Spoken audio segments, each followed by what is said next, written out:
Hey everyone, as always Jarek here, and I don't know how I feel about ODST.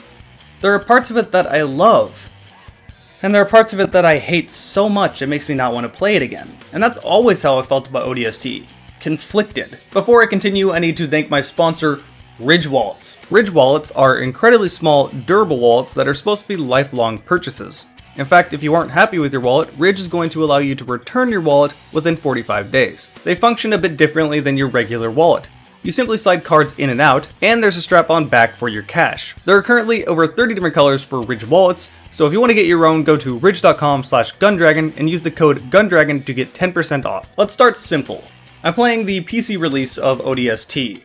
If you came here just to figure out whether this is worth it or not to buy on PC, then yes, in my experience this is a very good port. In fact, I didn't even think about the fact that I was playing a port until someone mentioned it in my Twitch comments when I nearly beat the game. Mouse aiming feels smooth, you can change it to whatever resolution you want, there's an FOV slider, everything you'd expect to be there is there, so I have no real complaints. Don't take my word as the final be-all word though, I didn't do any research on how good the port really was, I'm just speaking from my personal experience. While we're on that subject, let's talk about the graphics.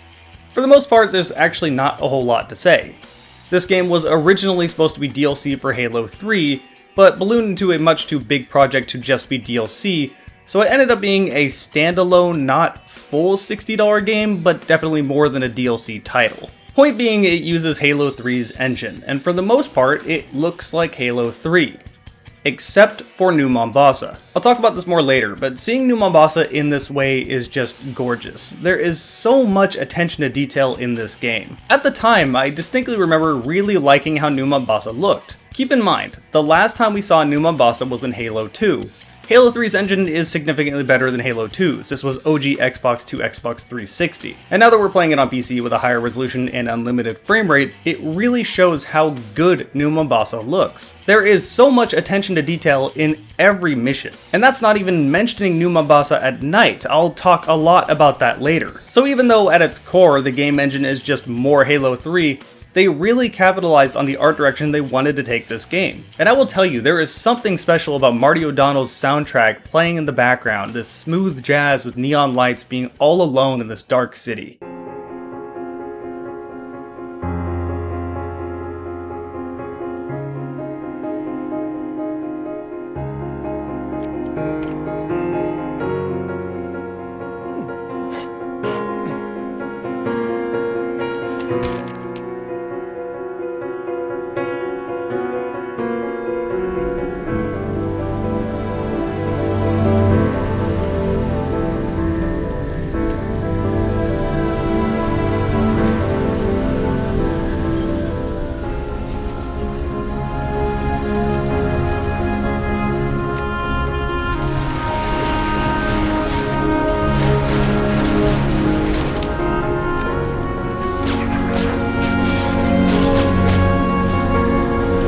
This is one of the best video game atmospheres I've ever experienced. Bungie was all on board on this vision. This is definitely a cohesive experience. This is what I remember most about ODST, the part that I really enjoyed. The emotion of just feeling completely alone. I can't talk about it enough. Even when you aren't alone, it's just Covenant patrols, making it feel even more lonely. Like I said, I could talk about this forever, but I adore this part about ODST. Next we move on to the gameplay, and this is where I start getting some conflicted opinions. For a Halo game, it's a good campaign. The gameplay doesn't do anything offensively bad. I have a few small complaints. There's no battle rifle, which is odd. There is a carbine which takes its place, but it would be nice to be able to use a battle rifle. The ending segment driving on the highway lasts a little bit too long, and it's an escort quest, so this whole section isn't really that fun. There's too many defense sections, and in my opinion, the engineers have way too much health for their intended role. Engineers are flying aliens, they give all enemies near them extra shields. Taking them out is your first priority, except for they can fly away from you and they have a bit more health than they should. Something like this should be squishy, not tanky. But honestly, those complaints are sort of me nitpicking. They're not really big complaints, they certainly don't come close to destroying the gameplay. For the most part, this is just more Halo 3. And that's the thing I was most disappointed by. In ODST, you play as the Rookie, an orbital drop shock trooper, or an ODST. You aren't a superhero, you're not Master Chief, you're not the Arbiter, you're just a human. This does change things to the gameplay, but really not that much. You have fall damage now, unlike Halo 3. You don't have any shields, but instead you have stamina, which works basically the same way, you just get less of it. You have less health, so in general you're just squishier. Your melee attacks do less damage, so they're less reliable, and it feels like weapons have a little bit more recoil. Not much, just a little bit. So you really are just playing more Halo 3, but with a squishier protagonist. So Halo 2. Really though, this disappointed me. I expected a totally different experience. I expected something like, say, Republic Commando or Rainbow Six Vegas. Not just more Halo 3. Hell, you can even rip off turrets and still carry them around. What kind of human can do this? I'm still very open to the idea of them making an ODST spin-off of Halo, developed by a totally different studio, that's more of a tactical game in style. Again, imagine Republic Commando or Rainbow Six Vegas, but with ODST and co-op. That'd be awesome, and I'd be all down for that. It wouldn't get in the way of the mainline Halo games, because 343 would still be making those, and you'd just have a totally spin-off Halo game that anyone could enjoy at any time. You can see why I'm conflicted about this game. It's not bad, it's Halo, and I like Halo, but for the ODST thing they're going for, they could have just done so much more. And that leads me to the thing I'm disappointed with the most. The story. I'm going to talk about spoilers here, so if you don't want to hear spoilers, I would recommend leaving now. Okay, remember that lonely, depressing atmosphere I talked about towards the beginning of this game? Yeah, that's not indicative as to where the story goes at all. At the beginning of ODST, you prepare for a combat drop.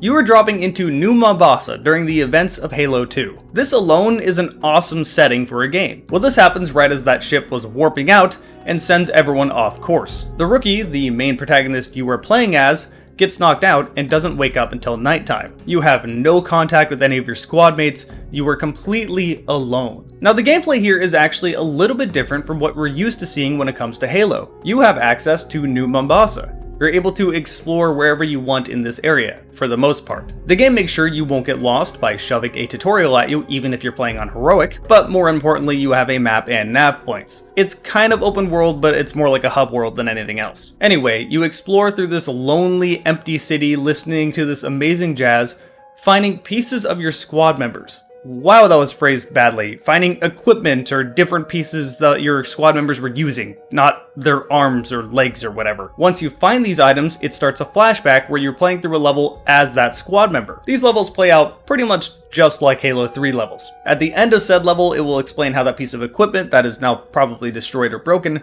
got to where it was. Now, the safe assumption would be you're finding out how all your squad members died. You are all alone. Everything is so dark and depressing. And that was what I would have accepted.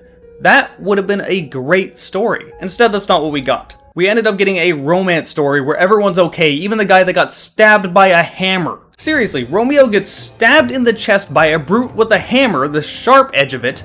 They shove some magical foam into him, and he's okay. Now I know the brunt of this hit was apparently stopped by the sniper rifle, but you're still gonna have a real fucked up chest no matter what here. You're gonna have a collapsed sternum, broken ribs, they even said he punctured a lung. Come on, that guy's dead. And then you got this going on. Oh, Lord, that thing stinks.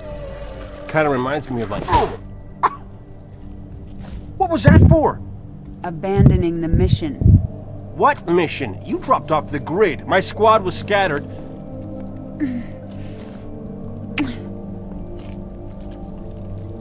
And that.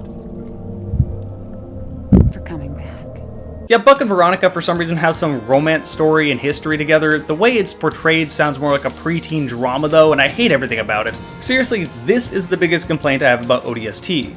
The story and atmosphere for 90% of the game does not match the last 10%. It's like I'm watching a Disney movie, but the atmosphere is a war movie. Anyway, the real reason you're there is to grab one of the engineers, who is more or less a biological supercomputer and has way more information than you think it would have, and the UNSC could really use this information. None of this is explained to you until almost the end of the game, so it almost feels like all that exploring, finding your squad mates was their original story until they changed their minds. None of this is enough to truly ruin the game, but it certainly is enough to leave me incredibly disappointed. There's so much they could have done with the story, there's so much they could have done with the gameplay with an ODST, and none of it reached what I wanted them to do or my expectations. We just kind of got a spin-off Halo 3 game that played exactly like Halo 3 with a story that left me disappointed. Now you see what I mean when I say I'm very conflicted on the game. I genuinely don't know how I feel about it. The gameplay is fun, the atmosphere is goddamn amazing, and I still listen to ODST music more than I actually play the game.